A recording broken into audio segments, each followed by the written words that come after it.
Fala Mamãe, e a minha pergunta é sobre a alimentação dinamarquesa e se eu já me adaptei a ela. Bem pontual essa pergunta, porque eu tive dificuldade para me acostumar com a alimentação dinamarquesa, que basicamente são grãos, são porco, peixe e várias raízes.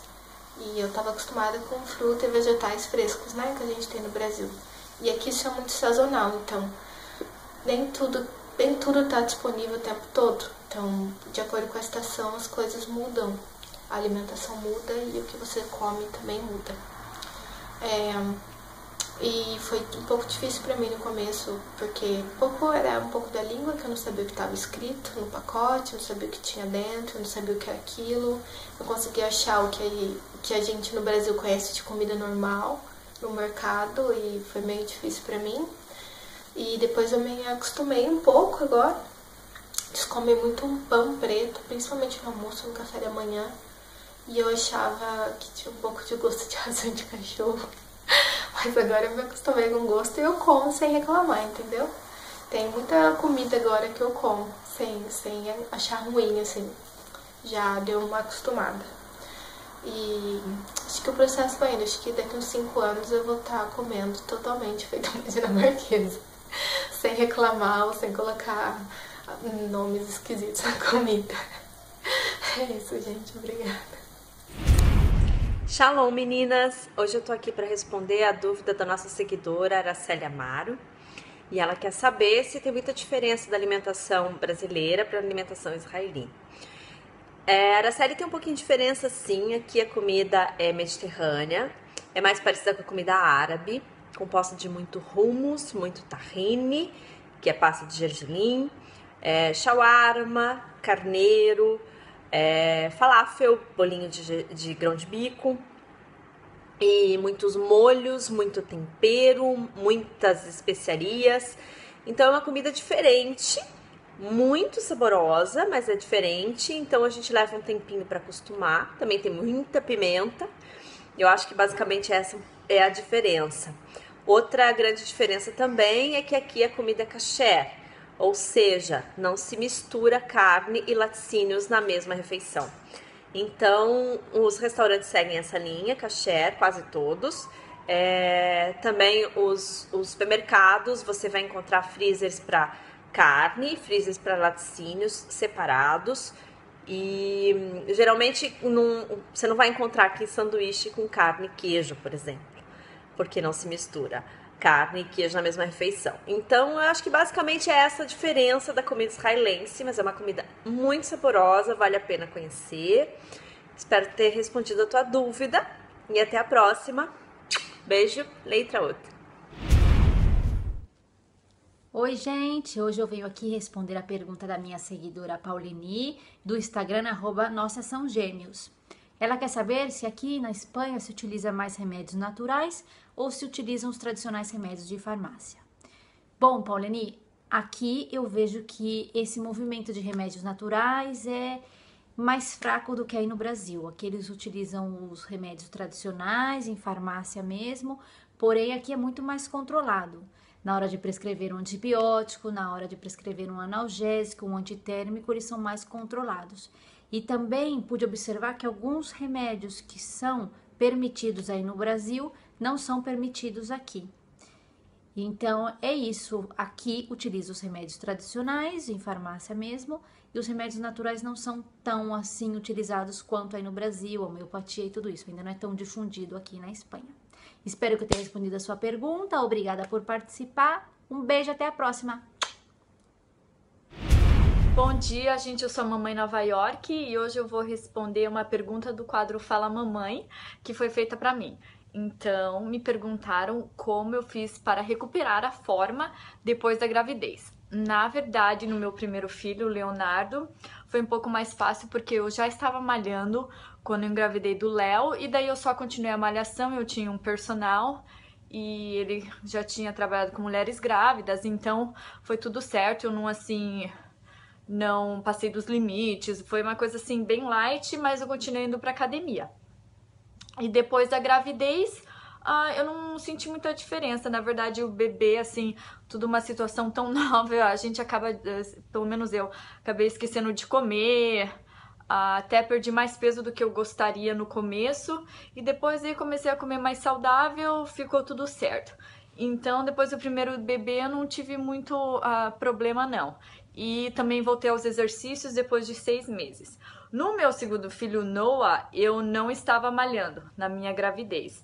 Eu só fui começar a malhar bem no finalzinho, porque eu já tinha meu filho mais velho, então já tinha correria de levar ele pra escola e tudo mais. E eu sentia muita dor nas costas na segunda gravidez. Então ficou um pouquinho mais complicado de ir pra academia e também, né, seguir uma dieta assim mais saudável.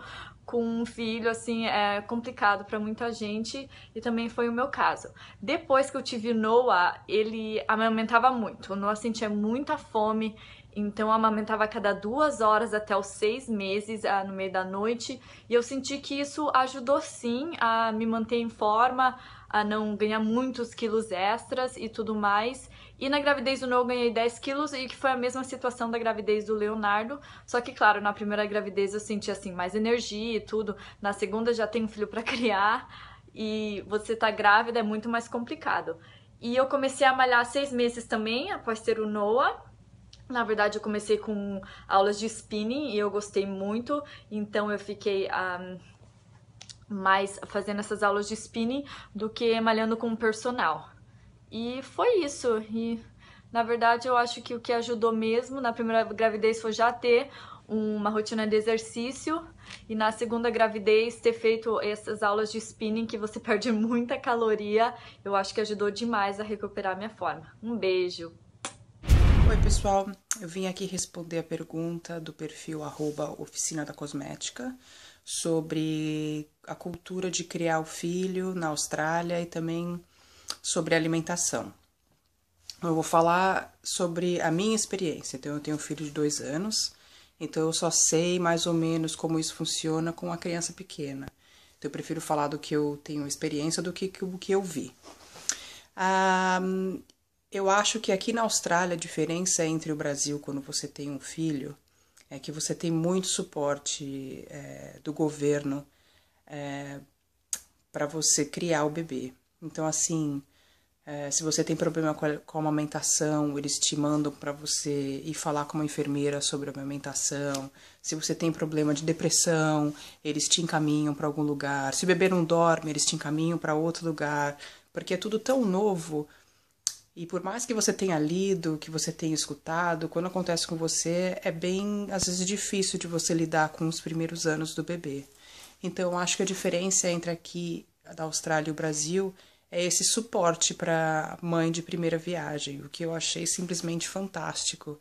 Especialmente o grupo de mães que a clínica do meu bairro organizou, com as mães de primeira viagem do início de 2013, e nós nos encontramos até hoje. São 2 anos de... Semanalmente a gente se encontra e troca experiências, e é uma coisa que eu sou muito grata.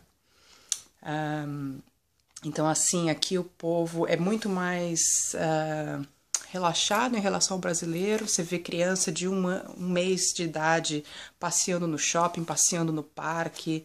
É bem outdoors, tudo para fora de casa.